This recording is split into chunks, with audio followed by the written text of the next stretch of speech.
Benar Bapa, hanya Engkau satu-satunya yang kami perlukan. Engkaulah kasih sejati Bapa. Terima kasih untuk hadirat-Mu. Kami sungguh rindu akan Engkau Bapa. Kami datang, kami ingin belajar, kami ingin diajar. Koreksi kami, benahi kami. Ubah paradigma kami Tuhan. Biarlah kami menjadi wanita-wanitanya Tuhan. Kami tahu Tuhan, kami wanita-wanita yang Engkau pilih. Bukan satu kebetulan, tapi kami dipanggil untuk kami menjadi dampak. Kami menjadi berkat untuk bangsa kami Indonesia. Kami memberkati bangsa kami. Damailah Indonesiaku, diberkatilah Indonesiaku. Terima kasih Tuhan untuk segala berkat-Mu untuk bangsa kami. Saat ini kami mau duduk diam untuk diberkati oleh firman-Mu Bapa. Roh Kudus ambil alih hamba-Mu Tuhan, terutama Engkau pakai hamba-Mu yang terbatas ini untuk menyampaikan firman-Mu yang tidak terbatas. Terima kasih Bapa, hanya di dalam nama Tuhan Yesus. Mari setiap wanita yang akan belajar firman Tuhan, sama-sama kita katakan amin. Puji Tuhan, berikan sorak-sorai kemuliaan untuk Tuhan. Silakan duduk semuanya, shalom.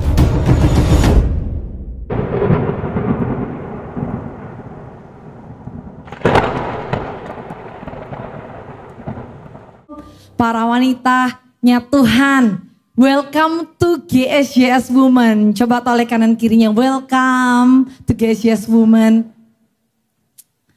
Puji Tuhan, seberapa banyak yang rindu akan firman Tuhan. Lambaikan tanganmu dan berikan sorak-sorai kemuliaan untuk Tuhan lebih lagi. Puji Tuhan, apa kabar ibu-ibu wanita-wanitanya Tuhan yang luar biasa, apa kabarnya? Katakan merdeka.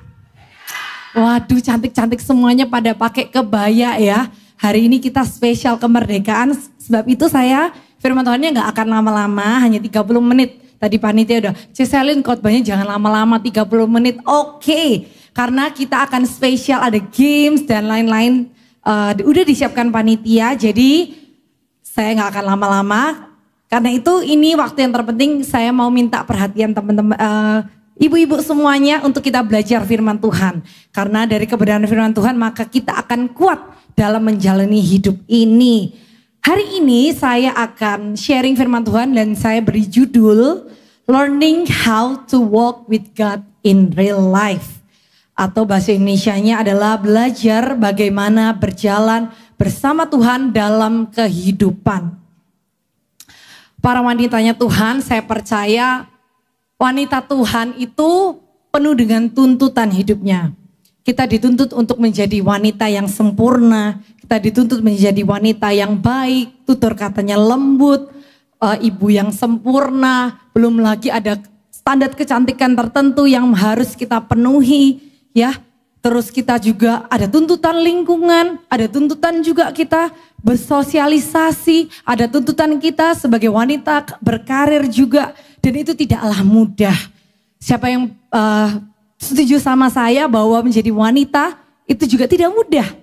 Saya barusan menjadi seorang ibu, baru 1,5 tahun saya menjadi seorang ibu. Dan saya baru merasakan, wow, wanita yang seorang ibu, saya baru merasakan hari ini bahwa sepertinya kayak pikiran otak saya, kepala saya ini kayak dibagi-bagi. Aduh, udah harus mikirin anak makan apa, suami makan apa. Kemudian harus mikirin saya sebagai hamba Tuhan juga mikirin banyak hal di dalam gereja. Saya mikirin juga mikirin karyawan, staff, ada mbak juga di rumah. Aduh, pokoknya rasanya kayak di kepala ini nggak berhenti berpikir. Ya, jadi saya mau ngajak wanita-wanitanya Tuhan, kita mau belajar bersama-sama bagaimana kita mau berjalan bersama Tuhan di setiap harinya. Karena kalau kita gak berjalan bersama Tuhan, kita gak akan kuat. Kita pasti kelelahan, kita pasti capek di tengah jalan. Ya, karena itu hari ini kita mau belajar bersama-sama. Seorang wanita yang hebat di dalam Alkitab tentunya.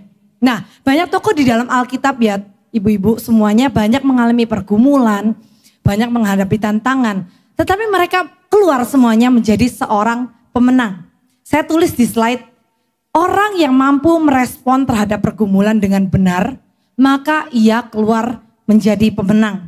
Firman Tuhan katakan, kita itu sudah lebih daripada pemenang. Kita adalah sudah menang karena Tuhan Yesus sudah memberikan kemenangan itu terhadap kita. Dan kita tugasnya sekarang kita meneruskan kemenangan itu. Kita mau mempertahankan kemenangan itu menjadi orang-orang yang lebih daripada pemenang. Amin. Oke, kita akan belajar dari wanita yang luar biasa. Namanya Hana. Ada yang tahu ceritanya, kisahnya Hana? Kita buka bersama-sama di 1 Samuel 1 ayat yang kedua. Siapa Hana, ibu-ibu? Hana adalah mamanya dari seorang nabi yang sangat luar biasa. Namanya Nabi Samuel. Kita baca kisahnya ya. Karena Nabi Hana ini seorang wanita yang menarik kisahnya. Dan banyak mewakili kisah-kisah para wanita. Ayo kita baca bersama-sama ya. 1 Samuel 1 ayat yang pertama sampai yang ke-20. Saya yang pertama, kemudian saudara yang kedua dan berikutnya seperti itu ya. 1, 2, 3. Ada seorang laki-laki dari Ramataim Sovim, dari pegunungan Efraim, namanya Elkana bin Yeroboam bin Elihu bin Tofu bin Zuf, seorang Efraim. 2 saudara.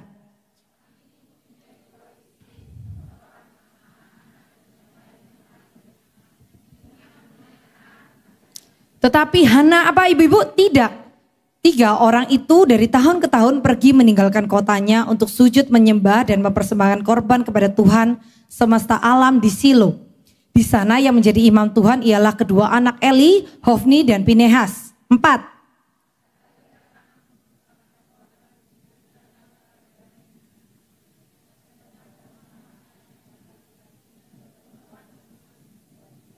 Meskipun ia mengasihi Hana, ia memberikan kepada Hana hanya 1 bagian, sebab Tuhan telah menutup kandungannya. 6.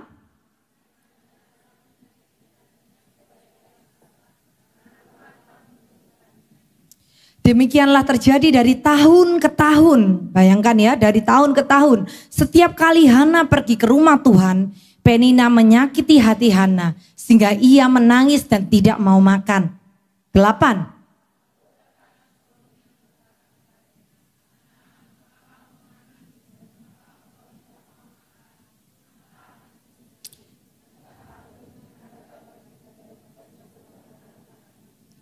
Pada suatu kali setelah mereka habis makan dan minum di Silo, berdirilah Hana sedang Imam Eli duduk di kursi dekat tiang pintu bait suci Tuhan. 10.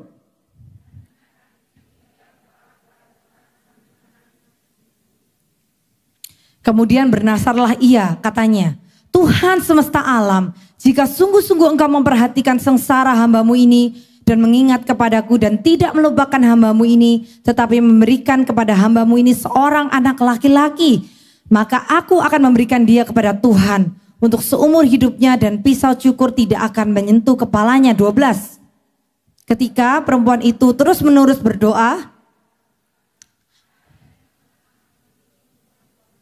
dan karena Hana berkata-kata dalam hatinya dan hanya bibirnya saja bergerak-gerak, tetapi suaranya tidak kedengaran, maka Eli menyangka perempuan itu mabuk. Nah, dikira mabuk saudara. 14.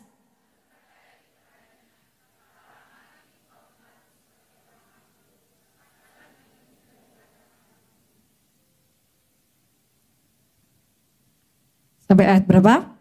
15, 16. Jawab Eli, pergilah dengan selamat dan Allah Israel akan memberikan kepadamu apa yang kau minta daripadanya. 18.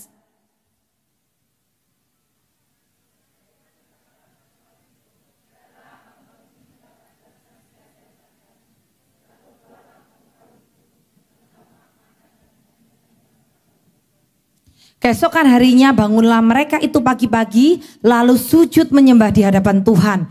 Kemudian pulanglah mereka ke rumahnya di Rama.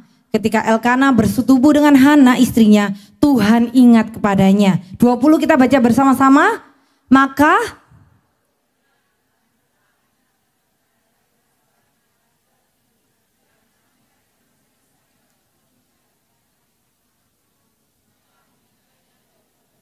amin. Yang percaya katakan amin. Nah, ibu-ibu saudaraku, coba lihat ya kisahnya Hana.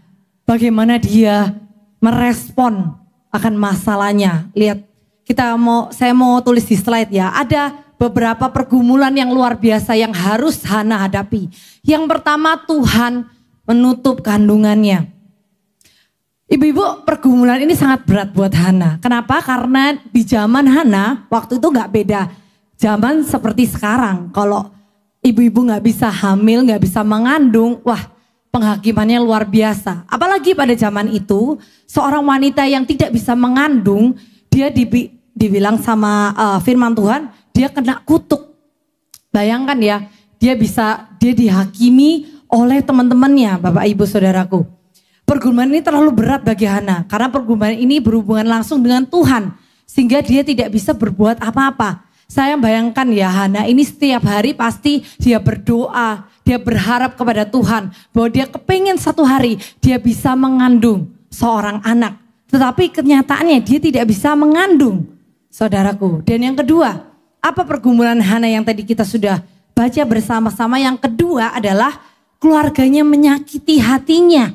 Siapa ibu-ibu? Penina. Jadi pada zaman itu orang yang menikah ada istrinya 2 itu hal yang lumrah, hal yang normal, ya. Tapi ada yang namanya Penina. Dia setiap hari dibandingkan, dikatakan firman Tuhan, setiap kali dia ke gereja, dia ke bait Allah, dibandingkan karena dia cuma hanya mendapat satu bagian. Karena dia tidak mempunyai anak, saudaraku. Dan yang ketiga, hal yang apa yang Hana alami di dalam hidupnya, yaitu dia tidak dimengerti. Saudara tadi udah baca bersama-sama, dia sampai pedih hatinya, dia sedih, dia kecewa dengan keadaan hidupnya. Dia sampai menangis, dia sampai gak bisa berkata-kata. Ada gak yang pernah bergumul sampai kita tuh sedihnya, bergumul sampai kita gak bisa berkata-kata lagi. Sampai akhirnya tadi siapa ibu-ibu? Imam Eli bilang, loh kamu jangan mabuk di sini. Ya ini bukan tempat untuk mabuk. Saya bukan mabuk. Hana tidak dimengerti. Dia tidak dimengerti oleh suaminya. Bahkan suaminya ngomong, loh Hana kamu kenapa sih sedih? Kan aku lebih berharga daripada 10 laki-laki. Ya ibu-ibu, tapi Hana kepengennya punya anak. Kadangkala ibu-ibu gak ada yang bisa mengerti keadaan kita. Ada beberapa ibu-ibu juga datang kepada saya. Pastor Selin gak akan mengerti apa yang saya rasakan. Pastor Selin gak akan mengerti. Ya memang saya gak akan mengerti karena saya bukan di posisinya ibu. Tapi saya percaya hari ini ada kekuatan Tuhan yang menaungi setiap kita. Yang mau katakan amin. Puji Tuhan. Ya, karena wanita itu pengennya apa ibu-ibu? Kita pengennya dimengerti, kan ada lagunya. Karena wanita ingin dimengerti. Jadi kita pengennya dimengerti, tapi Hana dia tidak bisa dimengerti oleh siapapun. Tapi tahu nggak ibu-ibu, saya mau kasih tahu. Ada satu pribadi yang mengerti kita, namanya Yesus. Dan dia bukan hanya mengerti, bahkan dia peduli akan hidup kita. Amin. Saya tulis di slide, keterbatasan kita itu bukan penghalang bagi Tuhan, melainkan ruang untuk Tuhan menyatakan kuasanya. Ibu-ibu, ada beberapa pergumulan yang Hana alami. Dan saya juga percaya ada pergumulan yang sama yang saudara alami. Tidak ada di dunia ini yang tidak mengalami pergumulan hidup. Ada yang hari ini yang tidak ada masalah dalam hidupnya? Nggak ada ya. Semuanya ada masalah. Sama dengan Hana. Tapi kita mau belajar sama-sama. Bagaimana Hana bisa berjalan dengan benar. Bagaimana dia bisa merespon dengan benar. Dalam setiap permasalahan kehidupannya. Karena seperti yang saya katakan tadi. Apa yang menjadi respon kita saat kita mendapatkan masalah. Itu yang akan menentukan kita keluar sebagai lebih daripada pemenang. Ya mau katakan amin.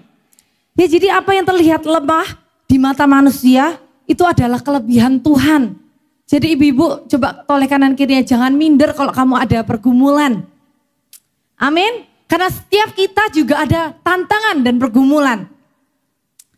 Oke, dan hari ini kita mau belajar bersama-sama apa respon Hana. Yang pertama, respon Hana adalah Hana mencurahkan isi hatinya kepada Tuhan. Hana mencurahkan isi hatinya kepada Tuhan. Ibu-ibu, kita udah belajar tadi, kita udah baca kisahnya, ya. Hana tidak lari kepada siapapun. Hana tahu persis di mana tempat terbaiknya dia mencurahkan isi hatinya. Hana tahu persis kemana dia harus lari.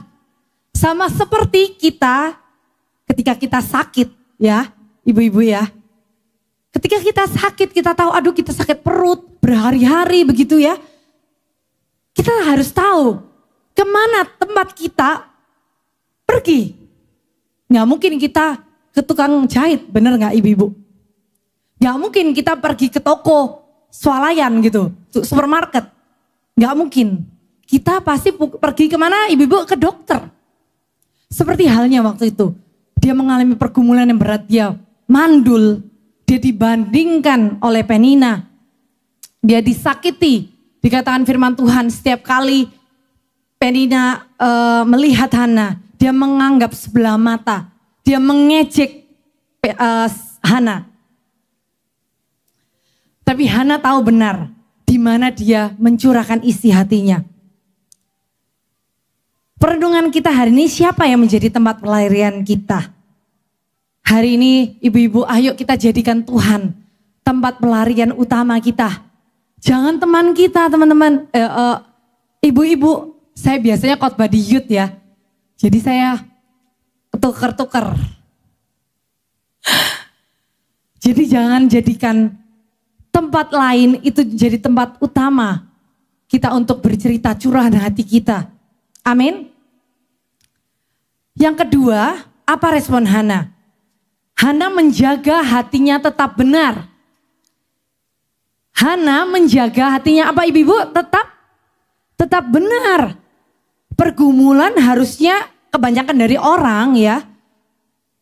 Mengalami pergumulan, masalah, tantangan hidup membuat dia jauh daripada Tuhan. Doaku gak dijawab Pastor Selin, doaku gak didengar Tuhan. Udahlah aku gak usah ke gereja lagi, udahlah aku berhenti berdoa, udahlah aku berhenti berharap. Gak ada Tuhan itu, ya. Tetapi Hana, dia menjaga hatinya tetap benar. Buktinya di mana? Sekalipun Hana itu tidak pernah mengeluarkan kata-kata yang tidak benar di hadapan Tuhan. Sekalipun Penina mengejek Hana, tetapi tidak ada satupun kalimat Hana yang mengejek kembali kepada Penina. Nah, pergumulan ini harusnya menjauhkan dirinya daripada Tuhan. Tetapi Hana, dia tetap datang kepadanya dengan tangisan. Hana juga tidak pernah membalas semua perkataan Penina ya, dengan kejahatan. Dan ibu-ibu yang harus tahu, ketika Hana minta anak kepada Tuhan, Hana itu bukan untuk membalas Penina loh. Tahu nggak? Hana waktu meminta kepada Tuhan seorang anak, Hana tidak mau untuk jawaban doanya itu menjadi validasi dirinya, menjadi validasi pembenaran dirinya bahwa aku adalah orang benar, aku adalah orang tertindas. Dia tidak menjadi pembenaran. Kebanyakan dari kita, kalau kita menghadapi tantangan, masalah, pergumulan, kita jadi drama queen. Kita mulai cerita sama kanan kiri. Kita mulai, aduh kamu tahu nggak betapa malangnya hidupku. Kamu tahu nggak betapa susahnya hidupku. Wah, kita mulai jadi drama queen dan kita mulai mencari pembelaan orang lain. Kita mulai mencari pembelaan manusia. Tetapi berbeda dengan Hana. Kita buka ya ayatnya di 1 Samuel 1 ayat yang ke-13. 1 Samuel 1 ayat yang ke-13. Dan karena Hana berkata-kata dalam hatinya dan hanya bibirnya saja bergerak-gerak, tetapi suaranya tidak kedengaran. Maka Eli sampai menyangka perempuan itu apa ibu-ibu? Mabuk. Ya, jadi waktu Hana minta anak, dia minta anak bukan karena dia pengen balas Penina.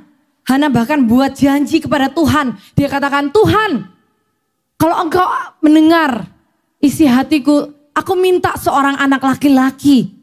Dan biarlah dia menjadi pelayanmu dan aku akan menyerahkan dia bagimu. Aduh, ibu-ibu, saya waktu mempersiapkan khotbah ini, saya nangis saudara. Saya juga bilang, aduh Tuhan, saya juga pernah mengalami pergumulan yang sama Hana. Karena saya nunggu Tiffany anak saya 7 tahun lamanya. Jadi saya bilang, aduh Tuhan bener ya, waktu saya masa-masa penantian saya inget banget waktu di tahun 4 pernikahan saya bilang loh kok kita ini susah ya ternyata punya anak. Karena saya mikirnya dulu gini, wah itu coba lihat yang pacaran gak kudus aja baru nyentuh-nyentuh gitu udah langsung hamil. Jadi saya mikirnya gampang lah, gak taunya susah banget gitu ya buat saya. Nah ibu-ibu sama juga ada hal-hal, ada waktu-waktu di mana saya kadang-kadang bertanya kepada Tuhan, Tuhan kapan ya aku dikasih anak? Kapan ya, kenapa aku tuh gak bisa mengandung seperti teman-temanku? Padahal saya yang nikah duluan, tapi teman-teman saya yang punya anak duluan. Begitu juga adik saya juga punya anak duluan. Aduh Tuhan kapan giliran saya? Tapi Hana, teman-teman, ibu-ibu, saudaraku, Hana menjaga hatinya tetap benar. Amin. Ayo ketika kita punya tantangan, kita punya pergumulan, kita punya masalah, ayo kita jaga hati kita tetap benar. Coba toleh kanan kirinya, ayo jaga hati kita tetap benar. Jangan biarkan kepahitan menguasai kita. Karena ibu-ibu kita ini lebih peka di perasaan. Kalau bapak-bapak logika, wah kalau Pastor Michael, halah gitu aja kamu kok sedih, halah gitu aja kok kamu takut. Tapi kalau kita jujur aja, wanita kita dikuasai oleh perasaan. Aduh khawatir anak kita gimana ya kalau sakit gak mau makan. Aduh lagi berat badannya gak naik. Aduh saya stres. Beberapa bulan yang lalu saya stres saudaraku. Karena ternyata kasih makan anak itu gak mudah. Aduh jadi saya bilang Tuhan, aduh saya gak mau dikuasai perasaan. Saya percaya bahwa anak ini adalah anaknya Tuhan. Saya percaya Tuhan, Tiffany ini Tuhan yang kasih, Tuhan juga yang pelihara, amin. Sama halnya juga, Hana. Hana katakan dia bilang, saking dia percaya akan kuasanya Tuhan, hatinya dia terjaga. Dia bilang, Tuhan aku percaya dengan kuasamu, bagimu tidak ada yang mustahil. Mungkin bagi manusia, aku ini mandul. Tapi bagi Tuhan, tidak ada yang mustahil.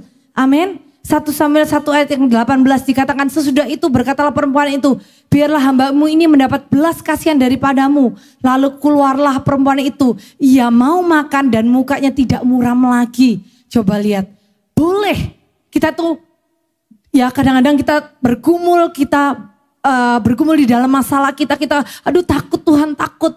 Tapi katakan kepada jiwamu, aku punya Tuhan yang besar, amin. Akhirnya waktu si Hana ini ya dia gak mau makan berhari-hari.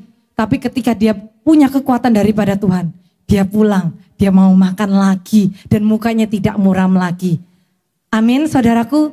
Jadi saya tulis di slide, wanita Tuhan akan menghidupi panggilannya ketika wanita itu berhenti hanya hidup untuk dirinya sendiri. Boleh ditampilin di slide? Bagus loh itu kata-katanya, ayo di foto ya ibu-ibu. Wanita Tuhan akan menghidupi panggilannya ketika wanita berhenti hanya hidup untuk dirinya sendiri. Ibu-ibu banyak sekarang ya para wanita-wanita bukan di sini, tapi banyak saya temuin di luar sana hanya memikirkan dirinya sendiri. Bagaimana aku bisa membuktikan diriku? Bagaimana aku bisa paling cantik? Bagaimana aku bisa paling. Wah, paling dikasihi suamiku. Wow, saya bilang ibu ini salah. Dia fokusnya hanya untuk dirinya sendiri. Tetapi wanita ketika dia tahu panggilannya dan dia berhenti hanya untuk hidup untuk dirinya sendiri. Tetapi dia mulai berdoa untuk suaminya.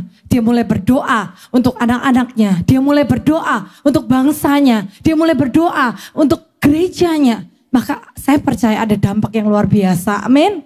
Boleh berikan tepuk tangan enggak? Buat Tuhan. Ya. Ayo kita bangkit ya jadi wanita-wanitanya Tuhan. Jangan menanggapi masalah dengan kepahitan. Tetapi dengan doa dan kerendahan hati. Amin. Yang ketiga respon Hana. Hana tahu bagaimana dia mengucap syukur.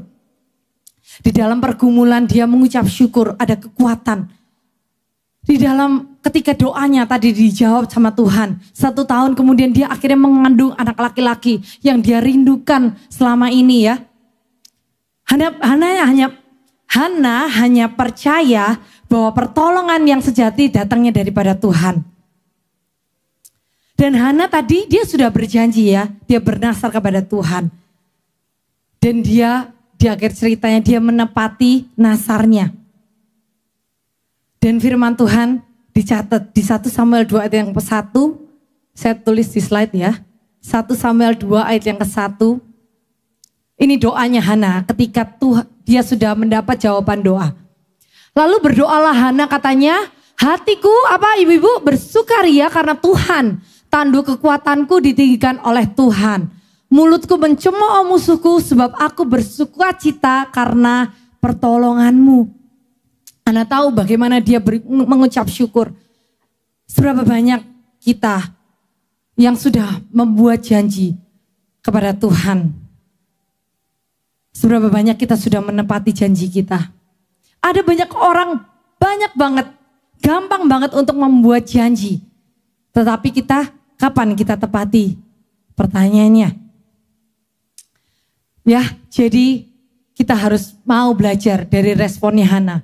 Yang pertama apa ibu-ibu kita review lagi. Yang pertama bagaimana Hana merespon pergumulannya. Yang pertama Hana mencurahkan isi hatinya kepada Tuhan. Jadi perundungan kita, siapa yang menjadi tempat pelarian kita? Kita harus jadikan Tuhan sebagai tempat pelarian utama. Amin. Yang kedua respon Hana yaitu Hana menjaga hatinya untuk tetap benar. Amin. Ayo di dalam pergumulan, badai, permasalahan, ayo kita jaga hati kita tetap benar di hadapan Tuhan. Yang ketiga respon Hana adalah dia tahu bagaimana mengucap syukur. Jadi hari ini ada 3 poin ya, kita belajar bersama-sama. Ada 3 poin bagaimana kita berjalan bersama Tuhan dan keluar sebagai pemenang. Yang pertama kita menjadikan Tuhan sumber segalanya. Dikatakan firman Tuhan di 1 Samuel 1 ayat yang ke-12. Dikatakan Hana terus-menerus berdoa. Ketika perempuan itu terus-menerus berdoa di hadapan Tuhan, maka Eli mengamat-ngamati mulut perempuan itu. Kata kunci ini terus-menerus berdoa.